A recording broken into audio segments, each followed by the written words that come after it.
Yo, what's decent? Yo, I have a crazy battle that I had in the battle spot recently. I figured that I want to get as much battle spot VGC matches as possible because I noticed that they're going to invert to inverse battles pretty soon. So, my opposition leads out with Garchomp as well as Charizard X. I'm going to lead out respectively with my Murkrow and my Rotom Wash. I was tempted to say Rotom Heat, but that's beside the point. I'm going to go for the Quash just to go for the Will-O-Wisp on the Garchomp just to see if it was carrying Lumberry, and then afterwards I'll change my target.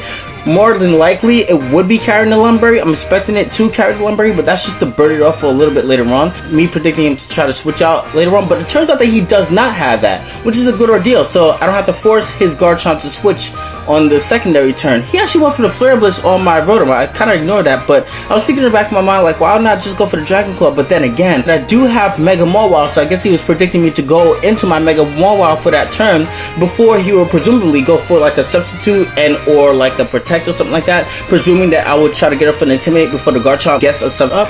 I guess that is what his train of thought was, but you know, that turns out not to be the case because I'm not carrying my Mega Mawile at all. I don't have any Mega Evolutions this time. You don't always necessarily need a Mega Evolution for every VGC match that you have. It depends on what your opposition brings and his or her playstyle after a while. But it's very rare that you will find a person to not bring his Mega Evolution onto the battlefield. So anyway, the Ferrothorn, or the Ferrothorn actually, gotta get used to that pronunciation, is gonna try to go for the Power Whip, but ends up missing. I was kind of hoping that it would have connected because I do have the Ruskin as well as the Rocky Helmet, and that would have done a lot of damage onto that thing. So he's just gonna double target my Murkrow and take it out with the Iron Head as well as the Thunderbolt. So Murkrow bites the dust, which is pretty cool.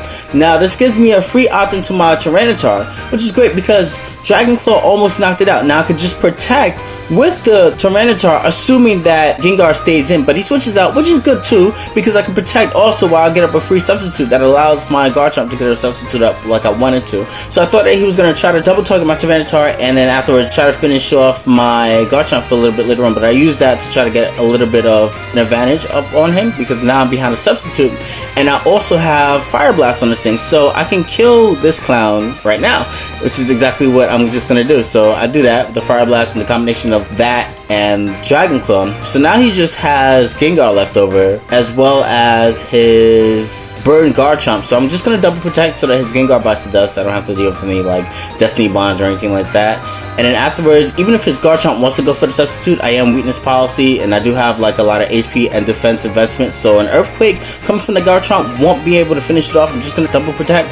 And then he shows me Toxic. That's new. Wow. Okay, I would have liked to see how that turns out. I'm always enthusiastic to see any kind of new threats in VGC. So now I'm able to outspeed the Garchomp, go for the Dragon Claw, and finish it off before he inflicts anything onto me. So that was a great game. I definitely did have a lot of fun. What you doing?